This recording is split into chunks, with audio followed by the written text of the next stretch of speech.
नीलकंठ ने बताया कि मनुष्य का सबसे उत्तम और श्रेष्ठ दान क्या है, जिसका फल उसे अवश्य ही मिलता है। ये कहानी बहुत ही ज्ञानवर्धक और जीवन का मार्गदर्शन करने वाली है, इसलिए इसे पूरा अंत तक अवश्य सुनिए। एक वटवृक्ष पर एक नीलकंठ अपनी पत्नी के साथ रहता था। एक दिन की बात है, नीलकंठ और उसकी पत्नी भोजन कर रहे थे। तभी नीलकंठ की पत्नी की नजर एक बुजुर्ग किसान पर पड़ी, जो एक पेड़ के नीचे बैठकर भोजन करने जा रहा था। तभी वहां एक भूखा भिखारी आता है और उस बूढ़े किसान से भीख मांगने लगता है। उस बुजुर्ग किसान ने स्वयं भोजन न करके अपना खाना उस भूखे भिखारी को दे दिया। ये देखकर नीलकंठ की पत्नी ने नीलकंठ से कहा, हे प्रियवर, उस बुजुर्ग किसान ने खुद भोजन न करके अपना भोजन उस भिखारी को क्यों दे दिया? तब नीलकंठ बोले, प्रिय, प्रत्येक मनुष्य अपने जीवन में कुछ न कुछ दान करता है। कोई भोजन दान करता है, कोई वस्त्र तो कोई धन। लेकिन क्या तुम्हें पता है कि सबसे अच्छा और उत्तम दान कौन सा है? कौन सा दान करने से मनुष्य को सबसे बड़ा पुण्य मिलता है? इस पर नीलकंठ की पत्नी ने कहा, नहीं प्रियवर, ऐसा कौन सा दान है? नीलकंठ ने मुस्कुराकर कहा, प्रिय, ये बात मैं तुम्हें एक कहानी के माध्यम से बताता हूं। ये कहानी न केवल प्रेरणादायक है, बल्कि जो भी इसे ध्यान पूर्वक अंत तक सुनता है वह जान जाता है कि सच्चा और श्रेष्ठ दान क्या होता है और उसका महत्व कितना बड़ा है। ये कहकर नीलकंठ ने कहानी शुरू की। प्राचीन समय की बात है। चंद्रपुर नामक एक गांव में कैलाश नाम का एक युवक रहता था। वह लकड़ी काटकर अपना जीवन यापन करता था। अपनी पत्नी के साथ वो बहुत साधारण जीवन जी रहा था। जलाऊ लकड़ी से होने वाली आमदनी पर्याप्त नहीं हो पाती थी, जिससे उसके परिवार में भोजन और कपड़ों की कमी बनी रहती थी।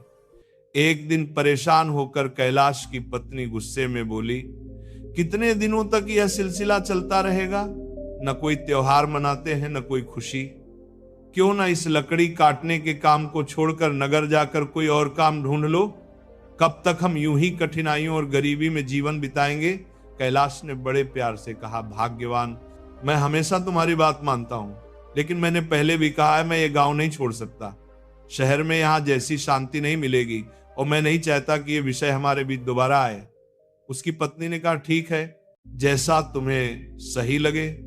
खाना तैयार है, खा लो और फिर लकड़ी काटने चले जाओ।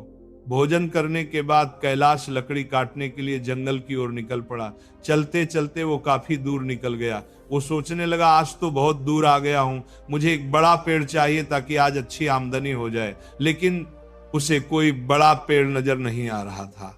वो बोला, वहां एक पेड़ है, भले छोटा है, चलो आज के लिए इसी से काम चला लेता हूं। कैलाश ने वह पेड़ काटा और सिर पर जलाऊ लकड़ी का गट्ठर रखकर नगर की ओर बेचने के लिए निकल पड़ा। लेकिन नगर पहुंचने पर उसने देखा कि लकड़ी खरीदने वाला कोई नहीं था। वह सोचने लगा, क्या मुझे ये सारी लकड़ियां वापस घर ले जानी पड़ेंगी? तभी रास्ते में एक पंडित ने आवाज लगाई, सुनो लकड़ी बेचने वाले, इधर आओ, ये लकड़ियां कितने की हैं? कैलाश ने कहा, पंडित जी, आपको सारी लकड़ियां चाहिए या आधी? अगर सारी चाहिए तो कम दाम में दे दूंगा। पंडित ने कहा, मुझे सारी लकड़ियां चाहिए, लेकिन तुम्हारे बताए दाम पर नहीं, मैं अपने दाम पर ही ले सकता हूं। कैलाश ने थकान भरे स्वर में कहा, अरे तो फिर ये लकड़ियां बहुत सस्ती हो जाएंगी, लेकिन चलिए दे दीजिए, वैसे भी मैं थक चुका हूं। पंडित ने रुपए देते हुए कहा, ये लो और लकड़ियां यहां रख दो।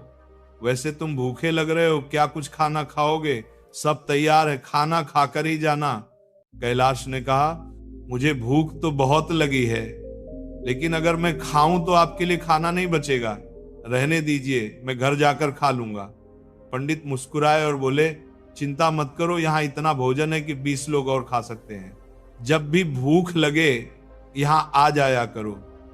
कैलाश ने पूछा, क्या आप हमेशा ही सबको ऐसे खाना खिलाते हैं? पंडित ने उत्तर दिया, जब तक परमात्मा ने मुझ पर कृपा रखी है मैं ये करता रहूंगा, ये सब उनकी ही मर्जी है।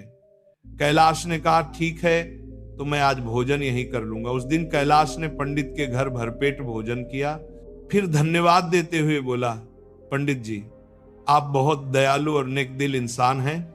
ऐसा अच्छा काम करने में मैं आपकी मदद करना चाहता हूं। अब से मैं लकड़ियां मुफ्त में दिया करूंगा। पंडित ने कहा, बेटा सकुशल घर जाना। कैलाश ने काटी हुई सारी लकड़ियां पंडित को मुफ्त में दे दी और घर की ओर निकल गया। घर पहुंचते ही उसकी पत्नी ने पूछा, इतनी देर क्यों हो गई? क्या आज लकड़ियों का अच्छा सौदा हुआ? लाओ पैसे दो।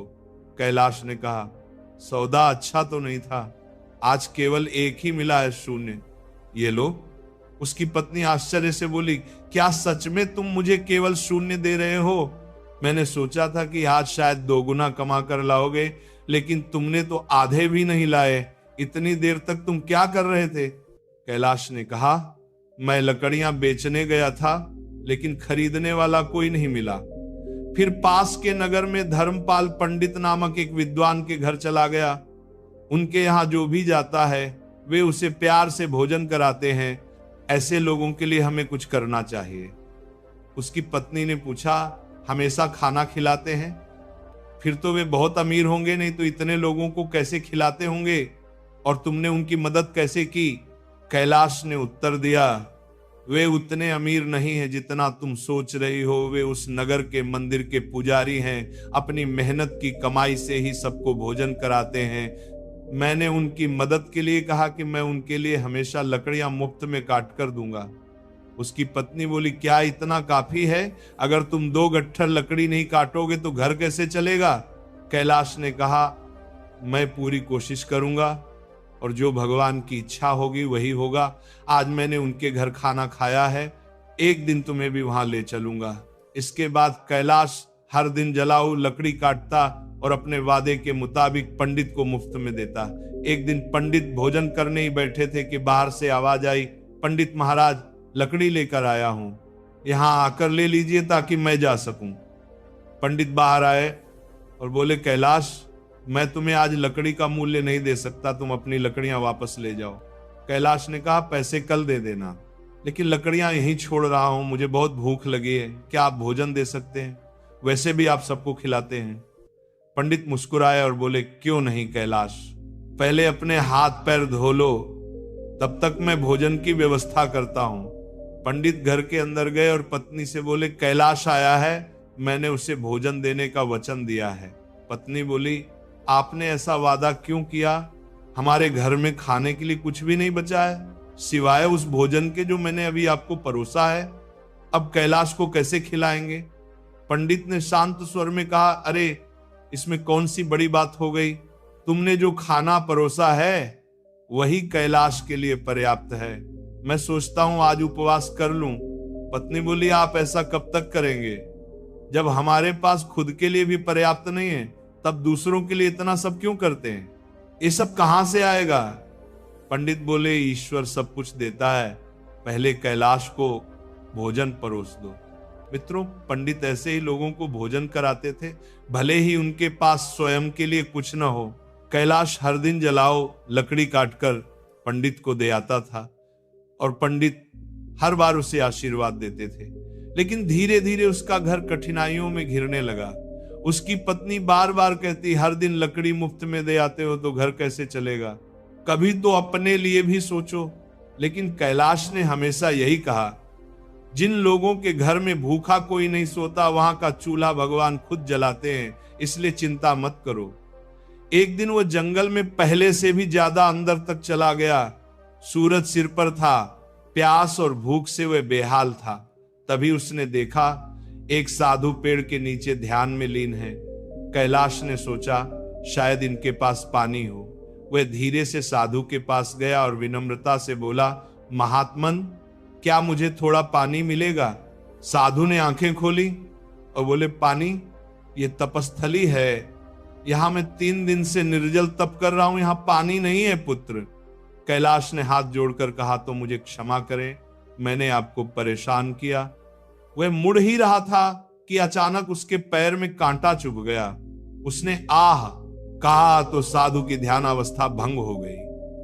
साधु क्रोधित होकर बोले, अरे दुष्ट, तूने मेरे तप में विघ्न डाला है, अब तू मनुष्य नहीं रहेगा, जाओ अगले जन्म में तू कुत्ता बनेगा।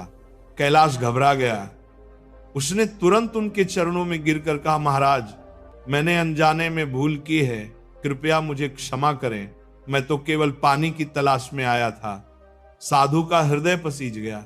वे बोले, ठीक है, मेरा श्राप व्यर्थ नहीं जाएगा, परंतु यह भी सत्य है कि मैं अनुदान के बिना नहीं जाऊंगा, तू कुत्ता बनेगा, परंतु जब तू किसी भूखे प्राणी को बिना स्वार्थ के भोजन देगा तब तेरा श्राप समाप्त हो जाएगा और तुझे अपना असली रूप वापस मिलेगा। ये कहकर साधु वहां से अदृश्य हो गए। जब कैलाश को होश आया तो उसने देखा कि वह अब कुत्ते के रूप में है। उसने भौंकने की कोशिश की पर मनुष्य की आवाज नहीं निकल रही थी। उसे बहुत भूख लगी थी। वह नगर की ओर भागा, जहां लोगों ने उसे डंडे मारकर भगा दिया। थका हारा वह उसी पंडित के घर पहुंचा जहां पहले लकड़ियां दिया करता था। उसने देखा पंडित बाहर बैठे हैं। कैलाश के भीतर एक परिचय सी भावना जागी। वह पास जाकर उनके पैरों में सिर रख दिया। पंडित ने उसे देखा और बोले, अरे बेचारा, लगता है भूखा है। उन्होंने अपनी थाली से रोटी का टुकड़ा उठाया और कुत्ते को दे दिया। कैलाश ने उसे खा लिया और पंडित के चरणों में बैठ गया। पत्नी बोली, क्यों पंडित जी, ये कुत्ता अब यहां रहेगा क्या? ये तो गंदगी करेगा, इसे भगा दीजिए।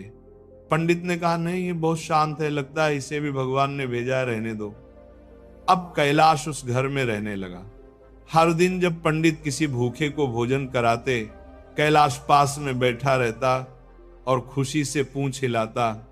वह सोचता, काश मैं फिर मनुष्य बन पाता तो मैं भी भूखों को खाना खिलाता, लेकिन अब मैं केवल देख सकता हूं।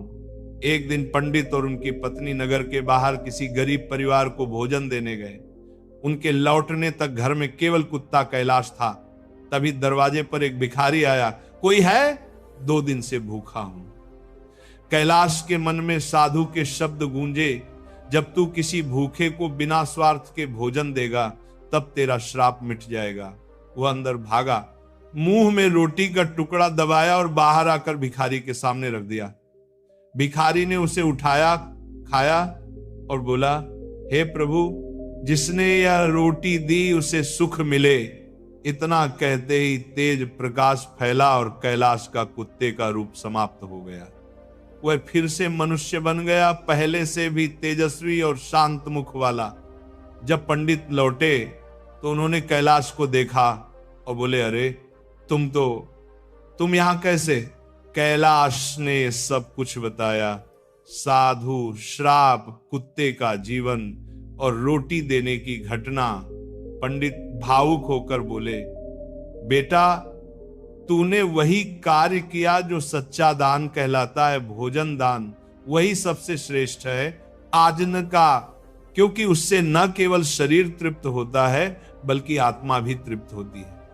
कैलाश ने सिर झुकाकर कहा, महाराज, मैंने जीवन भर जो सीखा वह एक बात है, जो बिना स्वार्थ किसी भूखे को भोजन कराए वही सच में भगवान का प्रिय होता है।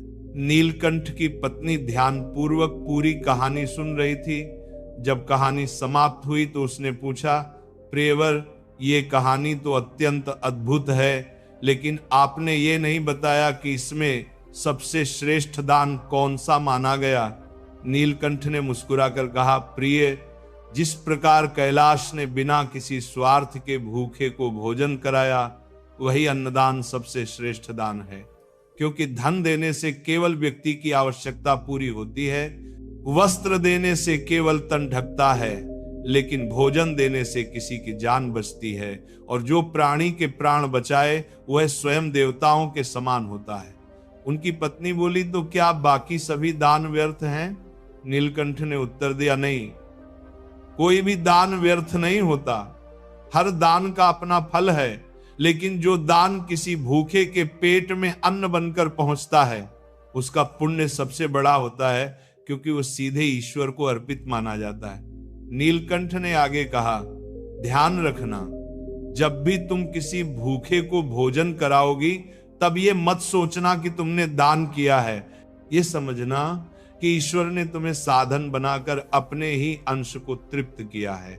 उनकी पत्नी की आंखों में आंसू आ गए। उसने कहा, अब समझ में आया कि वह बूढ़ा किसान जो अपना भोजन भिखारी को दे रहा था, वह किसी पुण्य आत्मा का कार्य कर रहा था, और मैं सोच रही थी कि उसने मूर्खता की। नीलकंठ मुस्कुराए और बोले, मनुष्य का सबसे बड़ा शत्रु उसका स्वार्थ है। जब वह स्वार्थ छोड़कर केवल सेवा करता है, तभी वह सच्चे अर्थों में मनुष्य कहलाता है। देखो, कैलाश ने धन नहीं दिया, वस्त्र नहीं दिया, केवल रोटी दी, लेकिन वह रोटी उसे कुत्ते के जीवन से मुक्त करा गई। यही है अन्नदान का चमत्कार। नीलकंठ की पत्नी ने कहा, अब मुझे सब समझ में आ गया। मैं भी संकल्प करती हूं कि जब भी कोई भूखा मेरे द्वार पर आएगा, मैं कभी उसे खाली नहीं जाने दूंगी।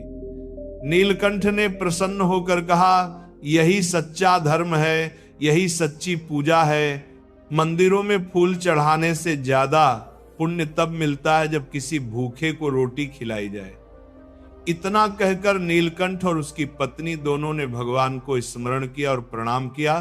तभी आकाश से आवाज आई, हे नीलकंठ, तुमने जो कथा कही वह धर्म का सार है। जो मनुष्य से सुनेगा और मानेगा, उसके घर में कभी अन्न का अभाव नहीं रहेगा और उसके कर्म उसे सदैव ऊंचाइयों पर ले जाएंगे। नीलकंठ ने आकाशवाणी सुनकर सिर झुका दिया और बोले, धन्य है वे लोग जो दूसरों की भूख मिटाते हैं, क्योंकि वे स्वयं ईश्वर के हाथ बन जाते हैं। मनुष्य के जीवन में सबसे बड़ा और पवित्र दान अन्नदान है। धन, वस्त्र या उपहार देने से बड़ा है किसी भूखे को अन्न देना, क्योंकि वही दान ईश्वर तक सीधा पहुंचता है और वही आत्मा को मोक्ष के मार्ग पर ले जाता है। जो मनुष्य अन्नदान करता है, उसके जीवन से दरिद्रता, रोग और दुख स्वयं दूर भाग जाते हैं। वही सच्चा भक्त कहलाता है, जो दूसरों के पेट में भोजन और हृदय में प्रेम भरता है। यही अन्नदान का वास्तविक अर्थ और यही जीवन का परम धर्म है।